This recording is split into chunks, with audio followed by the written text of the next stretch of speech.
Right, what the guys have found is that they got limitations with the Lambretta forks, the original ones, so working together with Polini, they've managed to work out a deal where they get complete zip forks and then they change the steering column.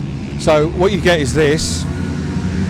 This is basically, taken from the racing zips, it's obviously a left-hand single-sided fork with the race suspension, but this suspension unit can be changed. There's a whole load of zip suspensions that can be used.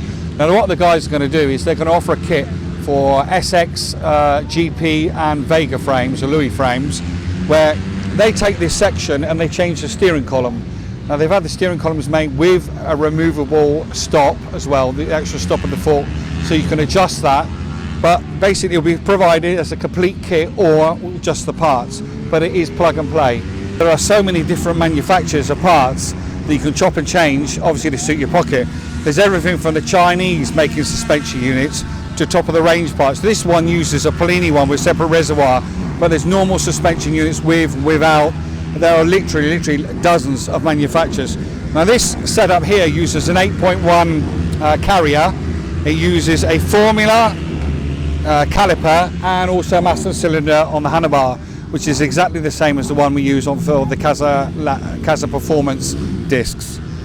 Now this link here is made by Piaggio, whereas the one fitted to the Vega is made by Polini, which is CNC. The beauty of the other one, although it costs more, is it can be easily stripped down. This one will actually require a press. Now, units do not use a speedo, so you will need something like the SIP speedo with the magnetic attachment reader.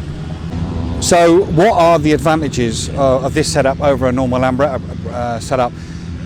The thing about this is, if you were to work out the cost of a Lambretta setup, you got the cost of the fork, a decent pair of external suspension units, the links, all the internal parts, and obviously the disc brake. The cost, you know, it can easily go up to over like £1,500 quite easily. With this, you've got basically a better setup for less money.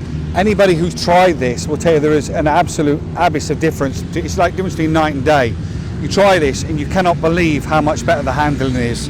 Also, from their point of view, when they're doing the endurance race, because at the moment in Italy, the vogue is on endurance racing and not on speed racing, and they're able to change the wheel in double quick time, because obviously it's single-sided. Well, this setup has actually got about 7 centimetres of suspension travel, and now if you compare that to the standard Lambretta suspension travel, which is about 4 centimetres, again, you know, we're talking nearly double. Right, this is their custom-made petrol tank that they've made for the endurance racing with a quick fill cap. Okay, out to land, come on, Mickey. Okay, which is this just cap here, it's just sprung loaded.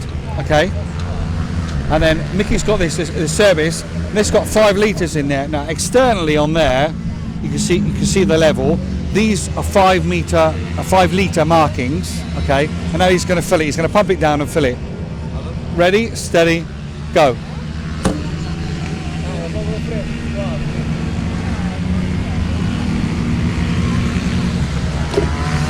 That's it, 5 litres in. Obviously they've had to move the brake pedal externally because obviously the petrol tank is in the way now, so they've moved that across, which explains the routing of the cable. Yeah, the gear change, they put that on it and they put the Tiptronic gear change on. This is more of an experiment. That was fine, it worked really well until they actually managed to bend the bike. They bent the handlebar slightly and it's not turning well. But from 2021, that's got to be taken back to original for the regulations. This engine, being an SST 265 with expansion chamber, produces 40 brake, but that's the same as the customers are getting. Now with this, they went out first time during the 500 kilometre endurance race. Now bear in mind, the boys have always done just the normal speed racing. They made the modifications to the frame, but considering the engine went out, and they won. They won, I think, by an advantage of 10 laps over the competition, and considering that they went out against all the big boys, the people have been doing endurance racing for years, it's a pretty good result.